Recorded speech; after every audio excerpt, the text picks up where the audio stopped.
anos por aqui, trabalhando as questões do Enem voltada para as funções, vocês viram que não é bicho de sete cabeças, né? Não. As de função afim, né? De graça. De graça, muito fácil. Fica mais aquela pegada da montagem da equação. Isso. Ou seja, saber o que é valor fixo, valor que é variável. Umas já dizem de cara, são bem Já explícitas. traz no texto e a outra te dá a possibilidade de pensar. E é aquele encaixe, tá? Se eu acerto, ó, na mesma prova, no 23, se eu acerto a questão da taxa de bombeamento e erro a outra, beleza. Se eu acerto a do álcool, né, e erro a primeira, opa, chutou. Como é que ele não conseguiu montar a função lá que nós falamos, taxa fixa, variável, e montou aqui que nós demos uma ideia de função. Então, esses detalhes precisam também ser entendidos. Como tem outras que eu não preciso fazer nada. Só valor numérico, já resolvi. É, isso mesmo, né? E a gente vai aí vendo os graus de dificuldade, cada questão tem o seu, né? Questões mais fáceis, mais diretas, outras nem tanto. Vamos fazer uma revisãozinha básica e já a gente vai para mais algumas. Vamos lá? 54.2, a gente está no Se Liga no Enem e a gente vai relembrar um pouquinho sobre a função afim, que é a nossa lei de formação é dada por f de x igual a x mais b. Ou seja, quem é esse A? Coeficiente angular, né? E o B é o nosso coeficiente linear. O B também, além de aqui ser o linear... Aqui é um mais, tá? Parece até um vezes. Mas é porque ficou, né, foi feito o escaneado, aí deu uma... sobrepôs alguma cor diferente por trás. O nosso B também é o ponto de interseção com o eixo Y. É o único ponto da função que toca no eixo Y. Isso. Peguei uma prova do Enem, estou fazendo uma questão, tem que marcar qual que é a função. Olhei para o gráfico, está na parte positiva, tem que ser mais. Está na parte negativa, tem que ser menos. E o nosso gráfico é uma reta, né? Ou seja, pode ser crescente ou decrescente. Quem determina o valor do nosso A. O nosso A positivo, crescente. O A negativo, decrescente. Beleza. Trabalhando a função quadrática agora, ou também conhecida como função do segundo grau, né? Quem é a função do segundo grau? O formato original é f de x igual a ax ao quadrado mais bx mais c. Aí tá tão bonitinho esse mapa, muito bonitinho, muito perfeitinho, com muitas informações bem interessantes. Olha lá. Primeiro fala das raízes, que é dado pela nossa fórmula de Bhaskara, ou seja, trabalhando do mesmo jeito que a gente trabalha com vocês aqui, ó, o delta separado, b ao quadrado menos 4ac. Esse delta, ele tem valores que representam algo importantíssimo na nossa função, ou seja, delta positivo, x1 diferente de x2, raízes reais diferentes. Delta zero, duas raízes reais iguais, x1 igual a x2. Delta negativo, não possui raízes reais. O que mais temos aqui? Temos aqui a questão, né, da soma e do produto, das raízes, não é? Aí, na soma e produto, nós temos uma particularidade que nós gostamos de usar sempre, que é quando o A é diferente de... Né, quando o A é 1, fica muito mais fácil dois usar... Dois números somados dá o valor de B com o sinal contrário, dois valores multiplicados dá o valor do C, né? Aqui nós estamos já trabalhando o vértice, né? Vértice da parábola, ou seja, ponto de mínimo, ponto de máximo. Nosso vértice é dado pelo x vértice e y vértice.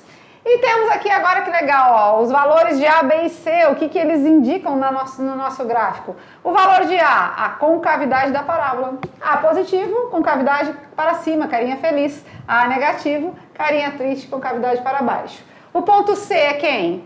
O ponto C é o ponto de interseção, é o único ponto que toca no eixo Y. E o coeficiente B, o que nos diz? O B é aquele decrescimento da parábola, não é? Ou crescimento após o toque no eixo Y. Beleza. Aqui mais um mapa aí para trazer um desfecho geral, já um mapa mais artístico, aí mais que a galera fez a punho, né? Porque esse aqui é um mapa mais digitado, né? E esse aqui é um mapa feito à mão e legal, que é bem dinâmico também aí, bem legal, certo? Como traçar o gráfico de uma função de segundo grau, que é uma parábola e tudo mais, já dentro do mesmo padrão do slide anterior, tá? Isso aí aquele mostra, não é? A questão do ponto de interseção, 0C, mostra as raízes, mostra o vértice, a parábola, coisa que você vai ficar mais familiarizado fazendo do que olhando. É verdade. Certo? E nem é fazendo que a gente vai longe, então agora é hora das atividades de sala. Vamos lá.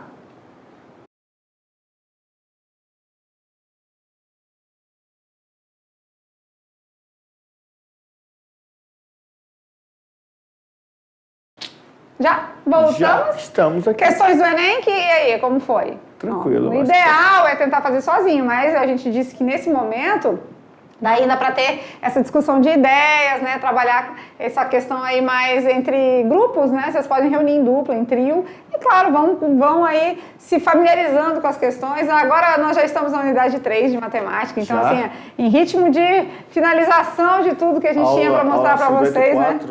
54, menos de 20 aulas aí faltam pra gente concluir a matemática do terceirão. Tem gente aqui levantando as mãos pro céu, que legal, né? Eu acho que acredito que vocês também. Só que aí não pode esquecer que a matemática é 25% do Enem, tá? É 1/4. Então a gente conclui as aulas, mas não pode ficar no esquecimento, tá? Vocês precisam pegar, revisar, dar uma olhada de vez em quando, porque realmente vocês vão precisar, tá bom? Perfeito. Vamos lá então nas atividades de sala, tirando as dúvidas na telinha. Vamos lá, então. Questão de número 1, falando de Enem também bem atual, 2022. Bora ver. Ao analisar os dados de uma epidemia em uma cidade, peritos obtiveram um modelo que avalia a quantidade de pessoas infectadas a cada mês ao longo de um ano.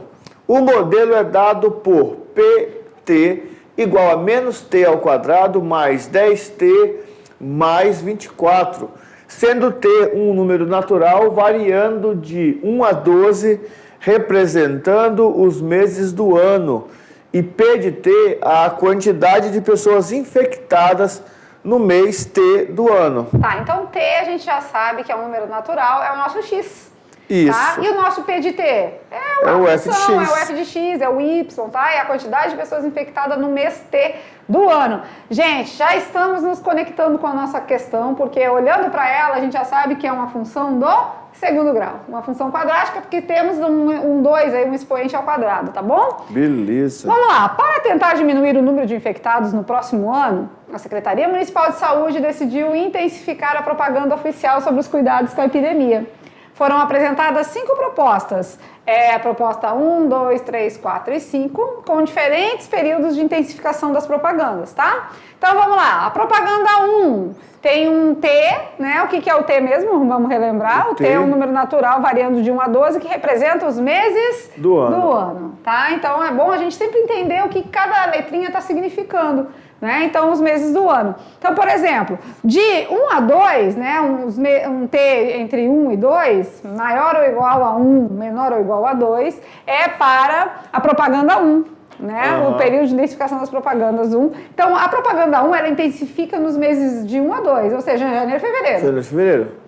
A número 2, né, as propagandas 2, foram apresentadas as propostas já março e abril. Beleza. Maio e junho. Julho, agosto, setembro, outubro, novembro e dezembro, tá? Beleza. Vamos agora ao comando, a pergunta, vamos ver. A sugestão dos peritos é que seja escolhida a proposta cujo período de intensificação da propaganda englobe o mês em que, segundo o modelo, há a maior quantidade de infectados. O ponto máximo, maior quantidade. Olha aí que legal, né? E aí toda vez que falar... Espera aí um pouquinho. Maior, menor, a gente já está sabendo que está falando de máximo ou mínimo, né? Isso, maior. Aí, segunda, baixo pra cima.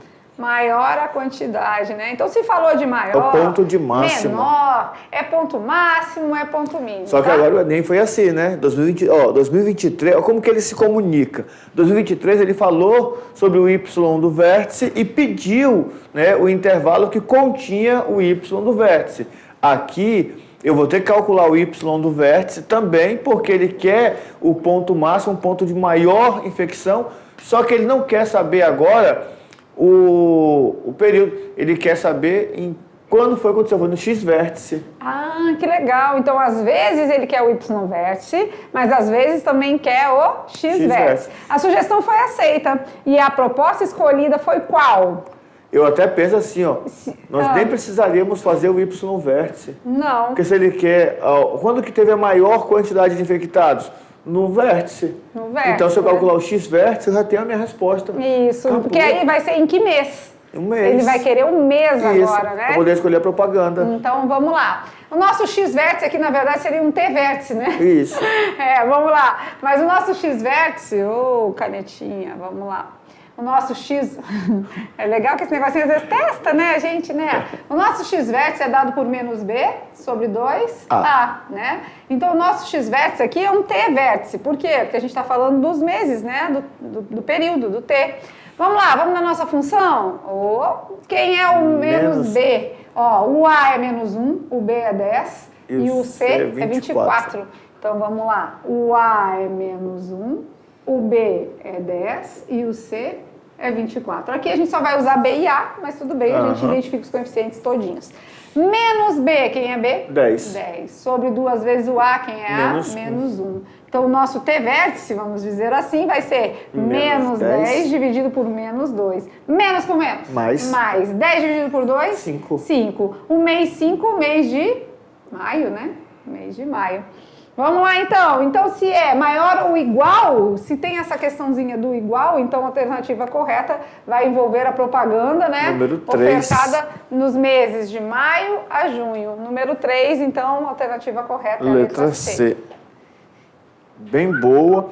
Não precisava calcular o Y vértice, né? Como nós pensávamos. Isso, só o X vértice já nos dava a questão. Mas, professor, estava falando de maior. Vocês falaram que toda vez que falar de maior vai ser no Y vértice. Por que calculou o X vértice? Tem que tomar atenção no que está pedindo, né? Ele está pedindo o período, né? O tempo. Então, isso aconteceu quando teve o maior ponto de infecção. E o maior ponto é justamente lá no vértice. Certinho. Vamos para mais uma, então. Questão número 2, também do Enem de 2022, só que da prova de aplicação especial. Bora ver. Por muitos anos, o Brasil tem figurado o cenário mundial entre os maiores produtores e exportadores de soja. Entre os anos de 2010 e 2014, houve uma forte tendência de aumento da produtividade, porém um aspecto dificultou o avanço: o alto custo do imposto ao produtor associado ao baixo preço de venda do produto. Então aqui um problema que vocês, na sua maioria das vezes, já sabem, não é? É um alto custo para tudo, para maquinário, para produtos, né, de cuidados, para cuidar de tudo.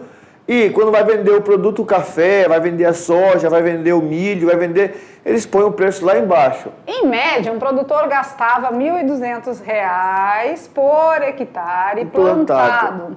E vendia por R$ 50 cada saca de 60 quilos. Então, olha aí, então tem toda uma situação, tá? R$ 1.200 por hectare plantado, mas vendia R$ 50 cada saca de 60. R$ 1.200 é o que eu gasto, não é? Então é menos. Isso. É menos. E os R$ 50 é por saca, então é 50 vezes o número de sacas que eu tenho produzido. Ainda tem que tirar os 1.200, que é o que eu gasto por hectare. Então, aqui é uma função afim. É uma função afim. Que na verdade vai ser do tipo A X mais B, só que é menos B, né? Menos porque B, eu tenho que descontar o meu custo, tá? Isso. Vamos lá, então. Ciente desses valores, um produtor pôde, em certo ano, determinar uma relação do lucro que obteve em função das sacas de 60 quilos vendidas. Suponha que ele plantou 10 hectares de soja. Opa, 10 hectares. 1.200 por hectare, tá? E aí, em sua propriedade, na qual colheu X sacas de 60 quilos. Beleza! Né? E todas as sacas foram vendidas. Certinho. Então, vendeu X sacas. 50 vezes X. 50 vezes X. Certo. E aí, qual é, olha lá, só que é a expressão, gente. Só isso. Qual é a expressão que determinou o lucro L em função de X obtido por este produto neste ano? Vamos ver? Vamos pensar junto? O detalhe importante aqui está, primeiro, no sinal, menos. Ainda bem que todos estão menos ali, não é? Todos isso são mesmo. Menos. Aqui tem que ser... Peraí, deixa eu pegar o vermelhinho. Aqui tem que ser menos, certo? Beleza. Porque não tem uma letra que está mais, então já podemos descartar.